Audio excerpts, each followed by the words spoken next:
Hello la modestime, alors vous ne savez pas à quoi sert exactement une surjetteuse ou vous vous faites une petite idée de ce que c'est et vous pensez qu'une surjetteuse ne sert qu'à surfiler les bords du tissu. Eh bien aujourd'hui je vais vous montrer qu'elle est capable de bien plus. Nous allons voir toutes les techniques de couture qu'il est possible de faire avec sa surjetteuse et vous allez voir qu'il y en a pas mal.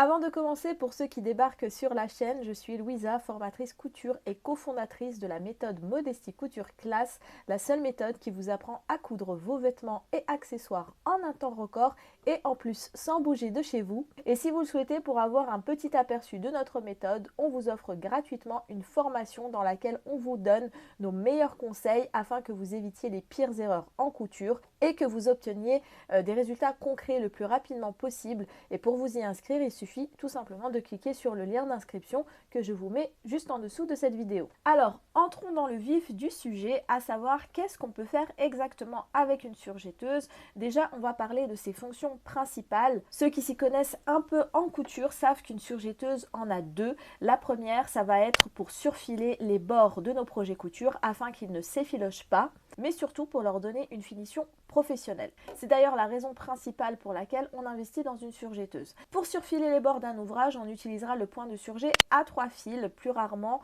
on utilisera le surjet à 2 fils si on a envie d'économiser un petit peu de fil, mais je ne vous conseille pas du tout d'avoir recours au surjet à 2 fils parce que ce type de surjet est beaucoup moins solide que le surjet à 3 fils. La deuxième fonction principale est qu'on l'utilisera pour l'assemblage des tissus extensibles comme le jersey. Si vous cousez un petit peu déjà, vous savez à quel point c'est compliqué de coudre correctement du jersey avec une machine à coudre. Mais la surjetteuse permet vraiment d'assembler les tissus extensibles de façon solide et durable, là où justement la machine à coudre a un petit peu du mal à le faire correctement. Et pour assembler les tissus extensibles, là on va plutôt utiliser le surjet à 4 fils qui sera beaucoup plus solide et permettra un assemblage sûr et durable. Une autre technique que vous pouvez réaliser à la surjetteuse, ça va être l'ourlet rouloté, qu'on peut aussi appeler l'ourlet roulé.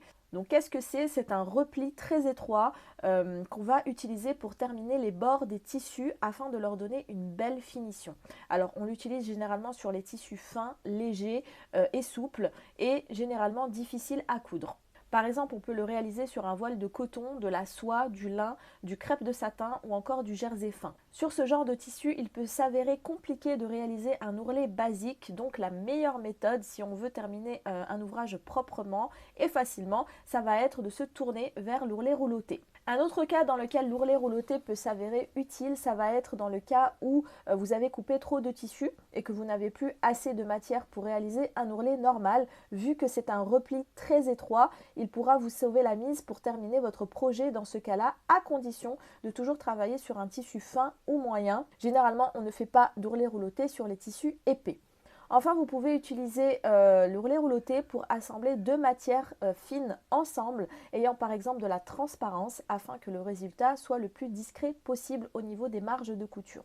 Une variante de l'ourlet rouloté, ça va être l'ourlet rouloté laitue. Et c'est un rouloté qui va créer des petites vagues sur le bord de notre ouvrage. Donc ça peut être très joli quand on veut avoir un bord de vêtement qui gondole un petit peu. Vous pouvez aussi utiliser le rouloté pour faire des points décoratifs qu'on appelle nervures. Ce sont des plis décoratifs que l'on va réaliser sur l'endroit d'un projet. Un autre point de couture que vous pouvez réaliser avec une surjetteuse, ça va être le point flat lock. Alors flat lock, c'est un mot anglais qui peut se traduire par couture plate. Et avec ce point, on va assembler deux épaisseurs de tissu, l'une à côté de l'autre. Elles ne vont pas se recouvrir, donc il n'y aura pas de surépaisseur. C'est donc un point idéal pour assembler les vêtements qui se portent près du corps. Ça va éviter vraiment d'avoir un point de couture qui frotte au corps et qui à la longue risque d'irriter.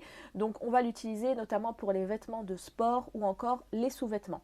Une autre technique que votre surjetteuse peut vous permettre de faire, ça va être les fronces. Avec la surjetteuse, vous pourrez froncer votre tissu très simplement grâce à un réglage présent sur la majorité des surjetteuses et qui s'appelle le différentiel ou encore l'alimentation différentielle. Sur cette machine par exemple, j'ai le bouton qui se trouve juste ici sur le côté et avec ce petit bouton on va pouvoir froncer la matière sans aucun effort. Aussi vous pouvez utiliser le pied presseur spécial fronce qui lui vous permettra d'assembler 2 épaisseurs de tissu et de froncer qu'une seule épaisseur et pas l'autre. De cette façon vous assemblerez et vous froncerez en un seul passage et ça c'est super pratique notamment quand on travaille sur une robe, par exemple une robe de petite fille et que l'on veut juste froncer la jupe et en même temps l'assembler au corsage. Donc le corsage, lui, bien sûr, ne sera pas froncé.